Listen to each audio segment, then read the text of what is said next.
अगर तू हरि नाम जपेगा तो इसकी कीमत नहीं है, कीमत नहीं, अमूल्य वस्तु है। इसके ब्याज में तू कुबेर बन सकता है। केवल एक क्षण के सुख के लिए दूसरे को जला दिया, काट दिया, मार दिया, चाहे रसेंद्री का सुख चाहे जनेंद्री का सुख, एक क्षण के सुख के लिए उसका गला काट दिया, उसको रांध के खा रहे हो, उसके साथ भोग किया, उसको काट के फेंक रहे हो, उसको जला रहे हो। क्या तुमसे तो अच्छा सुअर कुत्ता है कि वो अपनी योनि के अनुसार बर्ताव कर रहा है, तुम मनुष्य योनि होकर ऐसे गंदे काम करते हो। सुधर जाओ। यदि भगवद अंश होकर भगवान नाम जप नहीं कर रहे हो, अपने स्वरूप को नहीं समझ रहे हो, चिदानंद सुख की तरफ आकर्षित नहीं हो रहे हो, भक्त की गर्दन यदि श्रद्धा से झुके तो ठीक, अगर जबरदस्ती से झुका दिया तो तुम झुकाने लायक नहीं रह जाओगे, भी ध्यान रखना। हरि आश्रय, सत्संग हरि आश्रय देता है, बहुत बड़ा बल हरि है, मान लो। एक दिन आपसे कह रहे थे कि जब आपने देखा नहीं उनको, उनसे बात नहीं हुई, और आप उनके जनों से बात सुनकर उनकी तरफ चल पड़े, इस बात से हरि आपके ऋणी हो जाते हैं, भगवान इसी बात से ऋणी हो जाते हैं।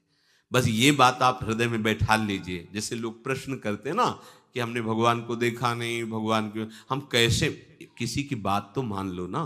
आप मान लो, वो तो आपके अंदर भी बैठे हुए हैं, वो आपको इतना प्यार देने लगेंगे, जहां कोई सहायक नहीं होगा वहां हरि आपको दिखाई देंगे। देख लेना, बिगड़ी ऐसे क्षण में बन जाती है, ऐसा लगता है गला कटा तो वो तलवार गले तक आएगी, हार बनकर सुगंधित फूल बन जाएगी, पर गले तक आने आने तक तुम्हारी निष्ठा देखी जाएगी। नहीं नहीं, बस मेरे हरि का यही विधान, वो आते आते हार बन जाएगी, वो तलवार तुम्हारा गला नहीं काट पाएगी, क्योंकि गले में हरि नाम चल रहा है। मान लो हमारी महालक्ष्मी चरण चापती रहती, क्या चाहिए तुम्हें, क्या चाहिए, आप सच्ची माने, क्या मतलब कितनी मलिनता छा गई। हम इसको मार देंगे तो 2 लाख रुपए मिल जाएंगे, ये कर देंगे तो, अरे भैया अगर तू हरि नाम जपेगा तो इसकी कीमत नहीं है, कीमत नहीं, अमूल्य वस्तु है। इसके ब्याज में तू कुबेर बन सकता है, मूल तो कभी खत्म होता ही नहीं है, ब्याज में तू ब्रह्मा बन सकता है। बनना तो चाहे, भक्तजन तो कहते हैं नहीं चाहिए मुझे ब्रह्मा का पद, परमेष्ठी पद, नहीं चाहिए सम्राट पद, नहीं चाहिए योग की सिद्धियां, मुझे प्रभु आपकी दास्ता चाहिए। ये बात, कितना महासुख होगा उस भक्त को जो इन बातों को कह रहा है, नहीं चाहिए मुझे मोक्ष सुख नहीं चाहिए। वो ऐसे थोड़ी कह रहा है, श्रद्धा से नहीं कह रहा, अनुभूति से कह रहा है, मुझे नहीं चाहिए ये सब, इनमें वो सुख नहीं है जो आपके चरणों के समीप रहने में सुख है। नहीं सत्संग भजन नहीं हरि को, श्रवण न राम कथा अनुरागी, सुत बीतदार भवन ममता निसि सोवत अति न कबहु मति जागी। अरे तेरी बुद्धि सो रही है, जगा दे। पुत्र में, रुपया में, स्त्री में, मकान में, इसमें सबकी ममता होती है, सबकी, जितने सृष्टि में पैदा हुए हैं, केवल सत्संगी की नहीं होती। जो असली सत्संगी है उसकी ममता प्रभु के चरणों में होती है, क्योंकि वो जानता है सब रूपों में प्रभु ही है, ये सब पसारा प्रभु का ही है, इसलिए ममता उसकी प्रभु के चरण। एक अहमता ममता ये जग में है दुख जाई, ये जब श्री जी की ओर लगे तो होत परम। जाग जा, बिना जागे दुख दूर नहीं हो सकता। जैसे स्वप्न में हम देख रहे हैं कि समुद्र में डूब रहे हैं, अब जागृत में आसपास सैकड़ों नाव लगा दें तो बच जाएगा क्या वो, क्योंकि वो तो सो रहा है और वो स्वप्न में देख रहा है। अब हम नाना प्रकार के तैराकों को बाहर तैनात रखें तो उसको कोई सुख मिलेगा क्या, क्योंकि वो स्वप्न में। उसको अगर सुखी करना है तो एक ही उपाय, जगा दे। जगा दो तो ना समुद्र रह गया ना डूबना रह गया। ऐसे ही संसार में मोह से ऐसे ग्रसित जीव हैं, भाई इतना ही सुखचार है, और उसी स्वप्न में वो दुख से निवृत्त होना चाहते हैं। अब हम बाहर से उनकी कामनाओं की पूर्ति करने वाली बात करें तो क्या वो सुखी हो जाएंगे क्या? इसीलिए कोई साधु जो भगवत मार्ग का पथिक है वो कभी सपोर्ट नहीं करेगा जाओ ऐसा, वो जाओ ऐसा ही है जैसे उस स्वप्न में समुद्र में डूब रहा है, बाहर से हम जल जहाज नाव तैराक सब लगा रहे हैं, लेकिन वो नहीं सुखी होगा, क्योंकि उसके सुख का कारण तब बनेगा जब स्वप्न हटे। स्वप्न तब हटेगा जब वो जागे। जो सपने सिर काटे कोई, बिन जागे दुख दूर न होई, तो उसको जगा दो। साधु जन क्या करते हैं? जगा देते हैं। जागो, कहां मोह निशा सब सो निहारा, देखे स्वपन अनेक प्रकारा, यही जग जामिन जागे जोगी। योग भगवान से जो तुमने वियोग कर रखा है, तुम जगो, जीव ही जगोगे, कोई नहीं यहां। एक कल श्लोक, मत्तः परतरम नान्यत किंचित अस्ति धनंजय, मेरे सिवा कोई नहीं। ये कब पता चलेगा? जागने पर। तो हमें ये बहुत कुछ दिखाई दे रहा है, स्वप्न है। उमा कहूं मैं अनुभव अपना, सत हरि भजन जगत सब सपना। अगर कहीं संतों के पास भी गए तो क्या मांग रहे हैं? हठ करके विषय विष मांग रहे हैं। वो आत्मदेव नाम के एक ब्राह्मण थे, सब कुछ समृद्धि थी, संतान थी नहीं, बड़े दुखी गृहस्थी में। हमारा कुल चलाने वाला होना चाहिए। बड़ा भ्रम बैठा हुआ है, हमारा कुल चलाने वाला नहीं तो सब बेकार, जीवन ही बेकार हो गया। बिना गुरु के यदि शास्त्र पढ़ोगे ना तो भ्रमित हो जाओगे। स्पष्ट लिखा, पुत नाम के नरक की उसको प्राप्ति होती जिसके संतान नहीं होती। अब तो गृहस्थ में बेचारा पड़े परेशान। उन्होंने सोचा इससे अच्छा है आत्महत्या कर लें। बहुत संतों के पास जाकर के यज्ञ करके सब अपनी कामनाओं की पूर्ति चाहते, दान पुण्य दे करके। उसने भी जितना उपाय हुआ किया, नहीं हुई संतान। मरने के लिए जंगल में, उधर से एक सन्यासी जी आ रहे थे। देखा साधु तो ब्राह्मण तो थे, उठे प्रणाम किया। देखा उनको, उदास क्यों हो? उनका, महाराज उदास ही नहीं, मैं तो आत्महत्या करने आया हूं यहाँ जंगल में। अरे ये तो महापाप है, आत्महत्या तो बड़ी दुर्गति का कारण है। बोले महाराज अगर आप बचाना चाहते हो तो आप कृपा करो। क्या क्या चाहते हो? बोले हमारे पास सब कुछ है, बेटा नहीं, बेटा नहीं दोगे तो हमारा जीवन बेकार। तो उन्होंने अंतर्दृष्टि से देखा और कहा 7 जन्म तक तेरे पुत्र नहीं भाग्य में तेरे लिखा है। तो उसने कहा फिर तो अभी मरते हैं, आत्महत्या करते हैं। 7 जन्म के बाद हम 7 दिन नहीं जिएंगे, हमें पुत्र चाहिए। संत का दयालु। देखो जिनके पास तपस्या और भजन का धन होता है, जब भगवान अधीन है तो कुछ भी कर सकते हो, कुछ भी कर सकते हैं। प्रारब्ध मिटाना कोई बड़ी बात नहीं। प्रारब्ध जानते, कोई देवता थोड़ी है, तुम्हारा पीछे का किया हुआ कर्म है। और इधर जोर का भजन है, भजन के प्रभाव से कर्म को नष्ट करने में देर थोड़ी लगती है। ये तो अच्छे शुभ कर्म करो तो तुम्हारा प्रारब्ध बदल जाएगा। भजन का प्रयोग प्रारब्ध बदलने के लिए थोड़ी है। पर वो ऐसा हट किए तो उनका देखो, हट करने से लाभ नहीं मिलता है। उनका हमें उपदेश नहीं, हमें पुत्र चाहिए। अगर आप भगवत प्रेरित होकर यहां आए हो तो आप हमें। तो उन्होंने तपस्या के बल से फल की रचना की और कहा जाओ अपनी पत्नी को ये फल पवा दो और इससे निश्चित पुत्र होगा। बहुत प्रसन्न, अब कामना पूर्ण थी तो देख लो, प्रभाव देखो कामना का। प्रसन्न हुए आए। धुंधुली नाम था उनकी पत्नी का, नाम भी बहुत बढ़िया था, धुंधुली। वो कहा कि देखो ये फल खा लो, तुम्हारे संतान हो जाएगी। बहुत मीठी बात बोलती थी, मृदुभाषी, कपट हृदय। अलग अलग क्षेत्र होता है, हृदय कपट और मुख में मीठी बात। बहुत संभल के व्यवहार करना चाहिए ऐसे लोगों से। मधुरिया बानी, मीठी, क्या मृदुभाषा। नहीं प्रीतम, आप चिंता मत करो, फल ऐसे थोड़ी खाया जाता है, नहा धो के पवित्र होके फिर। हाँ उनका ये बात, तो आप अपने काम में लगो, हम पा लेंगे ऐसा। अब आपको विश्वास है? बोले विश्वास तो है, इसमें क्या विश्वास, आप भी तो चाहती ना पुत्र हो। बोले हाँ।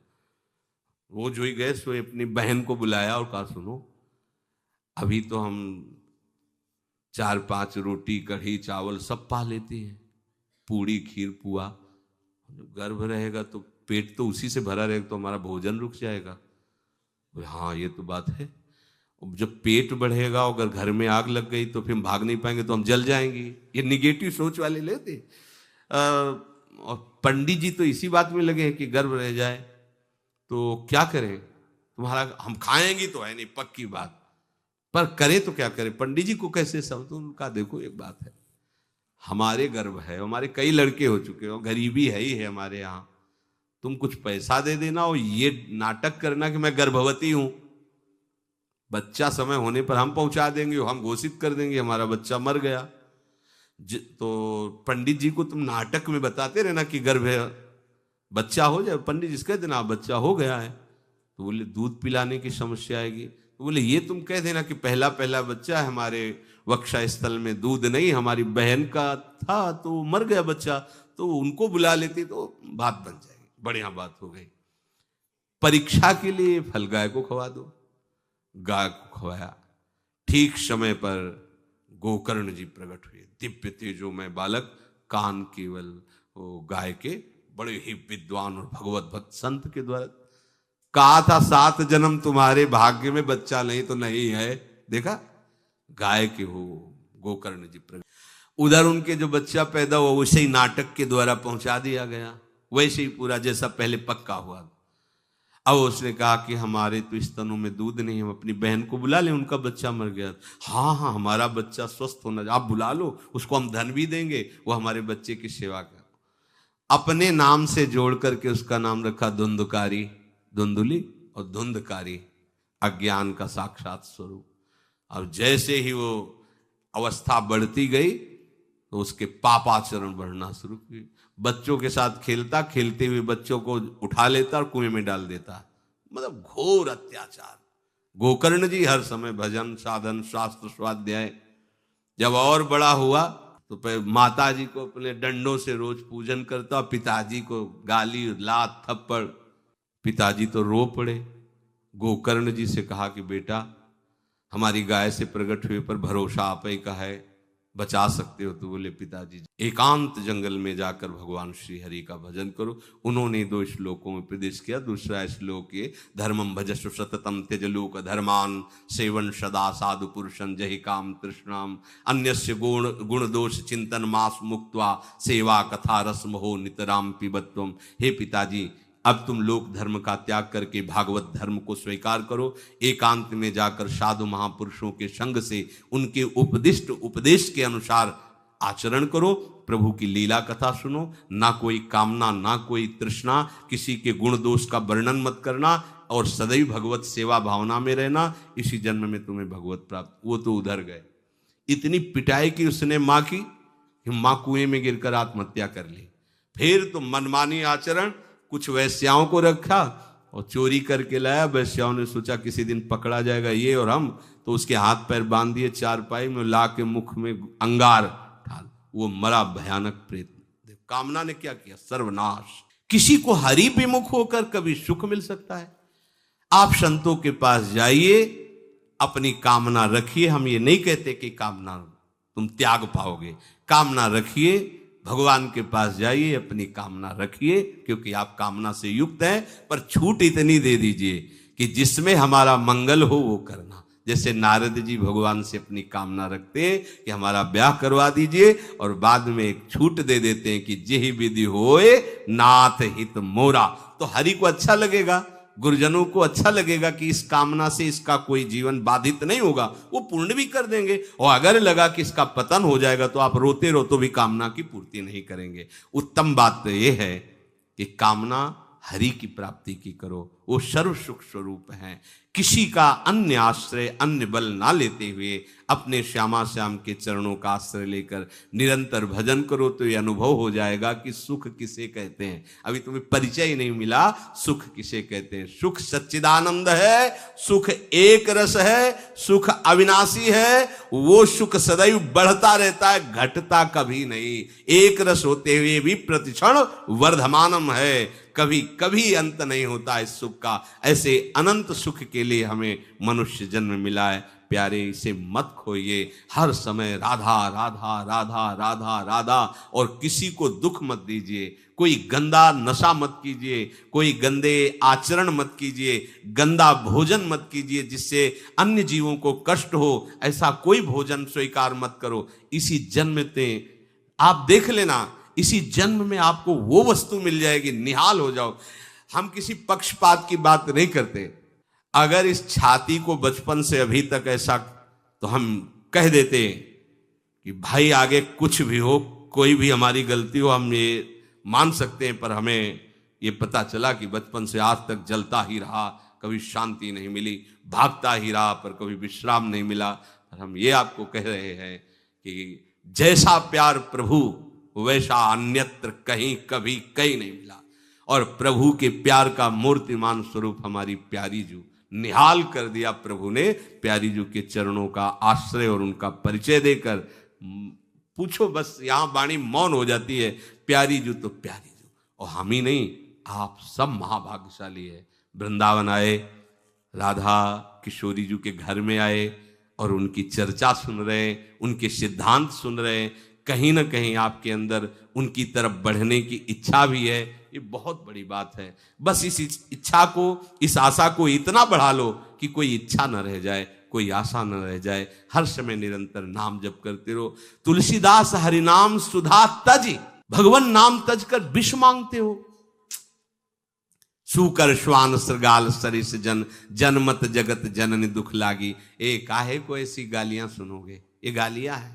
ए सुअर कुत्ता की तरह जीवन व्यतीत करते हो। धिक्कार तुम्हारी मां को जो तुम्हारे जैसा पुत्र जन्मा। अपनी इंद्री की पुष्टता के लिए दूसरों को मार देते हो, चाहे रसेंद्री चाहे जनेंद्री। इंद्रियों की पुष्टता के लिए जानवर जैसा बर्ताव करते हो। कैसा तुम्हारा जीवन है? केवल एक क्षण के सुख के लिए दूसरे को जला दिया, काट दिया, मार दिया।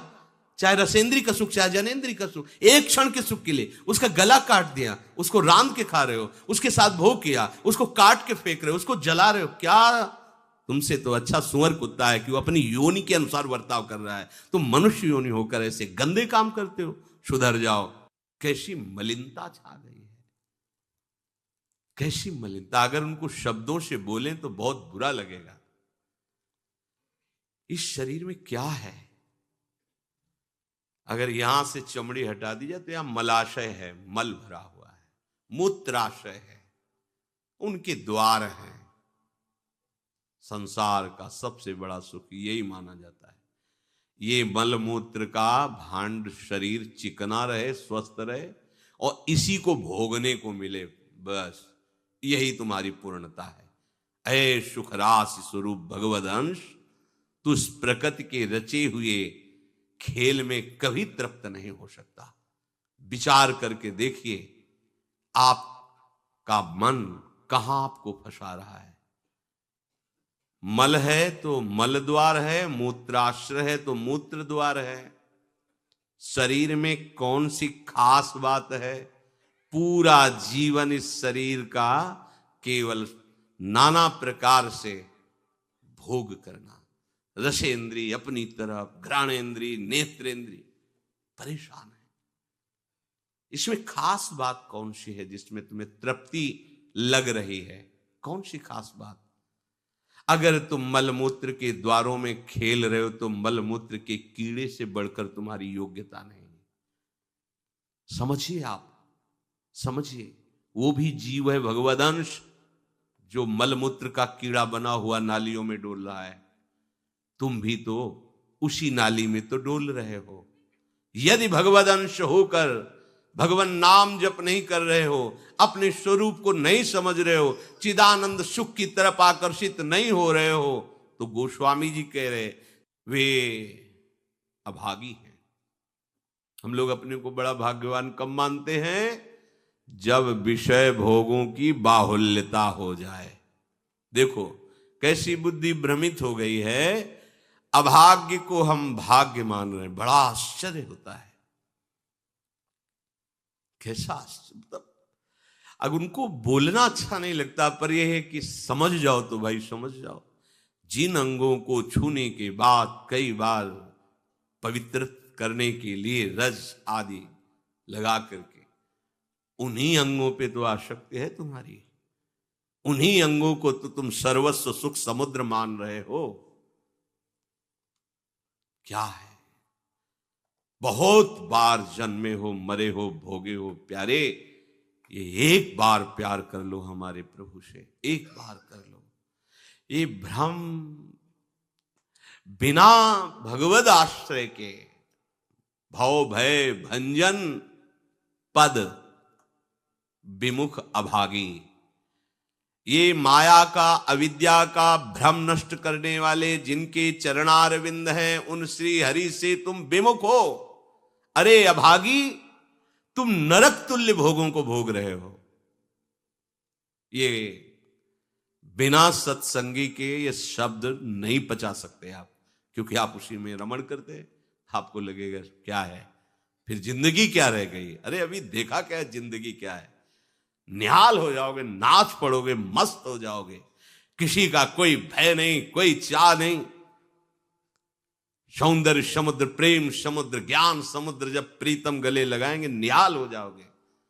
पर चाह तो है मलमूत्र के शरीर को गले लगाने की, चाह है इसी को, ये स्वस्थ रहे, खूब विषयों को भोगूं। कैसी दुर्बुद्धि छा गई है, और बढ़ती चली जा रही है दुर्बुद्धि। ये ऐसी तृष्णा बढ़ती चली जा रही है, पूछो मत। सावधान हो जाओ प्यारे, बहुत कम समय है, तुम्हारा शरीर छीन लिया जाएगा, जबरदस्ती छीन लिया जाएगा, ना चाहते हुए तुम्हारे शरीर का नाश हो जाएगा। मान लीजिए एक चंद समय है, कुछ समय है, जिसे तुम 80 साल 100 साल समय ऐसे गए।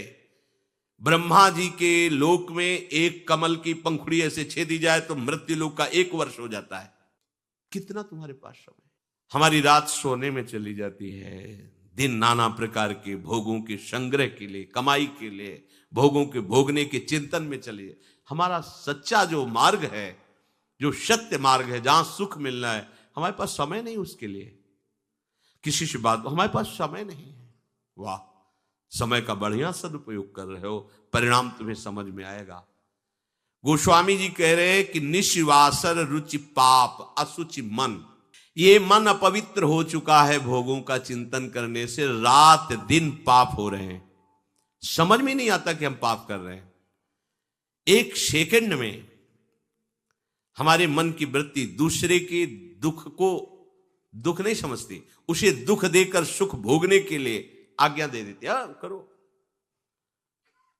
बस जितनी सुंदरता संसार में उसके सबके मैं भोगता बन जाऊं। मलिन मन, यहां कुछ सुंदर है क्या?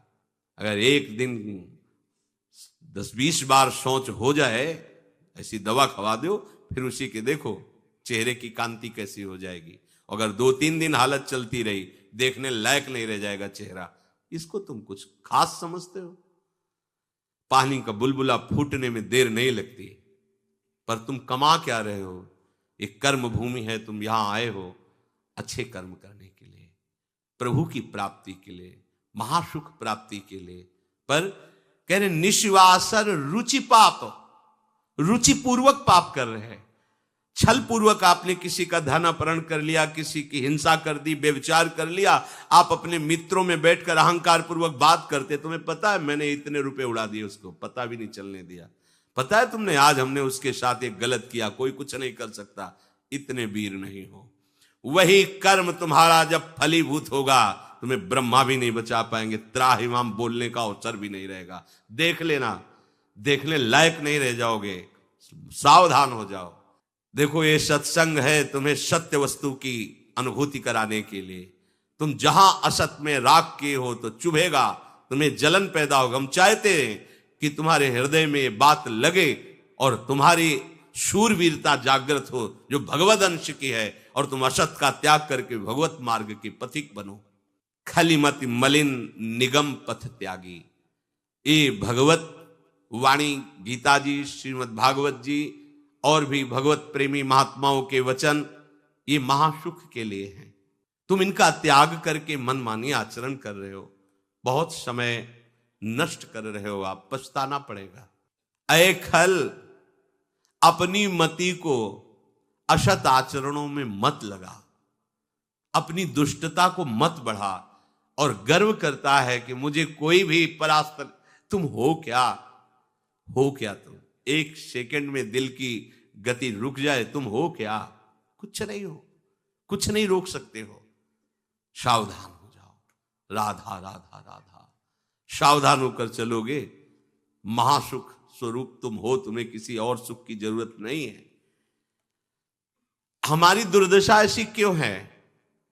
नहीं सत्संग, सत्संग केवल भगवत प्राप्ति के लिए होता है। बड़े भाग पाइप सत्संगा, बिनय प्रयास होई भो भंगा, ये मनोरंजन नहीं है, इसीलिए सत्संग मिलना दुर्लभ होता है। अगर भगवद वार्ता किसी को प्रसन्न करने के लिए, उनके मन को घसीट करके अपनी वासनाओं की पूर्ति के लिए किया जाता, उसे सत्संग नहीं कहते। हम ऐसा बोले कि सामने वाला प्रभावित हो और अपनी जेब से पैसा निकाल के हमारे पास रख के हमारे ऊपर श्रद्धा करे, हमारा प्रणाम करे, हमारी यश कीर्ति हो, ये सत्संग नहीं है। हमारी बात मानकर सच्चिदानंद प्रभु में इसका मन लग जाए, संसार के भोगों से इसका मन हट करके अपने स्वरूप में स्थित हो, प्रभु में लगे, उसे सत्संग कहते हैं। भक्ति स्वतंत्र सकल सुख खानी, और बिनु सत्संग न पावई प्राणी। सत्संग का क्या फल है? हरि से प्रेम हो जाना, संसार का राग नष्ट हो जाना।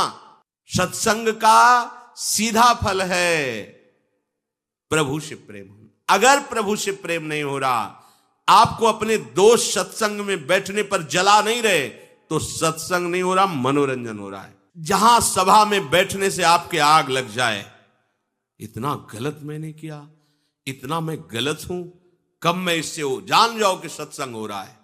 जहां श्रवण से आपका हृदय दाह युक्त होने लगे, धिक्कार हमारे जीवन को, मैंने ऐसा किया, धिक्कार हमारे जीवन को, मैं कैसा जी रहा हूं, कब ऐसा अवसर आएगा जैसा बताया जा रहा है मैं ऐसा चलूं, मतलब सत्संग हो रहा है।